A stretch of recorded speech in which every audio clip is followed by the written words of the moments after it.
What if Peter Parker had never been bitten by that radioactive spider? What would become of the quiet, bespectacled young man as he walked the halls of Midtown High? The story of New York into Peter's own heart would be written on very different pages.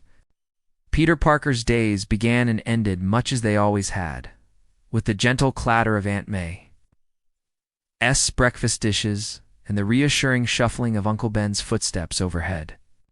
School was a blur of half-heard lectures and longing glances. Peter was bright, perhaps brilliant, but there was a heaviness in his step, a self-consciousness about his place in the world.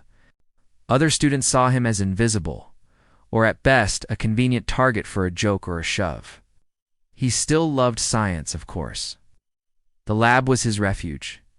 Beakers bubbling, formulas splashed on whiteboards. Yet on the fateful afternoon of the Oscorp field trip, as the group gathered to witness the marvels of genetic engineering, Peter Parker did not cross paths with any wayward arachnid. The genetically modified spider cage secured, protocols followed, remained undisturbed. Peter left with his classmates, books under his arm, none the wiser.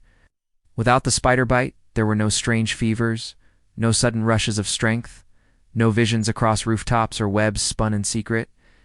Days bled into weeks, and Peter Parker remained simply Peter Parker.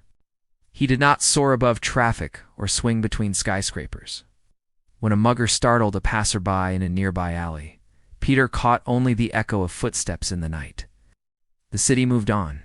Peter kept his head down, hands stuffed deep in his pockets. At home, the Parkers' lives followed a familiar rhythm. Bills stacked up.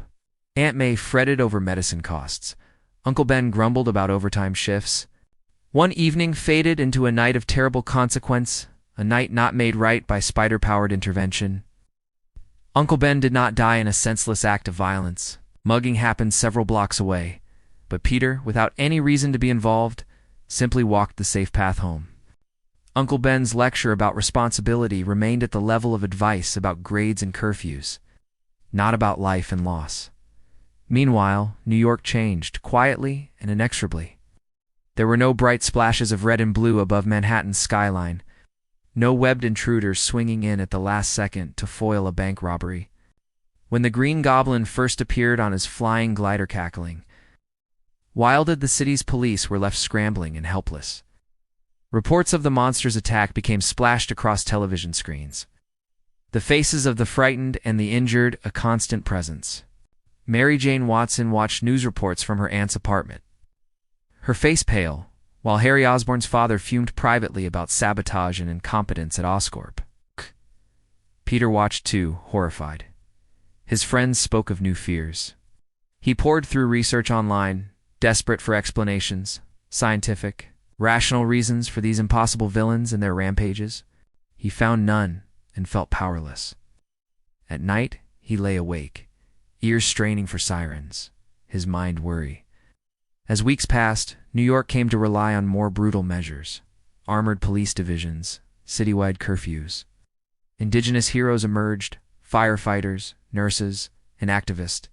But without a spider's power, there was no one to leap between speeding trains or shield civilians from falling debris.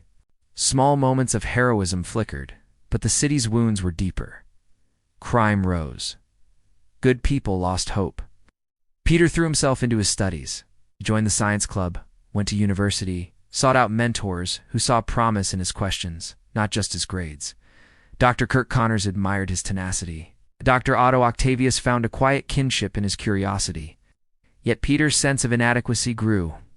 He saw the cities paint a collage of headlines and statistics while he hunched over textbooks or laboratory prototypes, able to do anything but wish.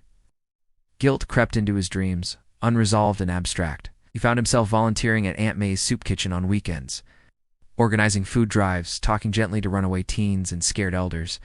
It was not enough a drop in the ocean, he thought, but the people he helped remembered his kindness. One late summer night, the city's darkness pressed at his window. Sirens screamed in the distance. Peter stood at his desk, watching headlights flicker across the street. He felt the enormity of what could have been his sense of every unlived moment, every rescue that might have happened if fate had chosen otherwise. He was only Peter Parker, shy, ordinary, achingly human. But the next morning, he rose early.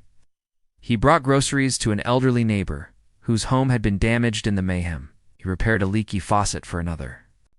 That night, he started a blog linking resources for those affected by supervillain attacks and police crackdowns.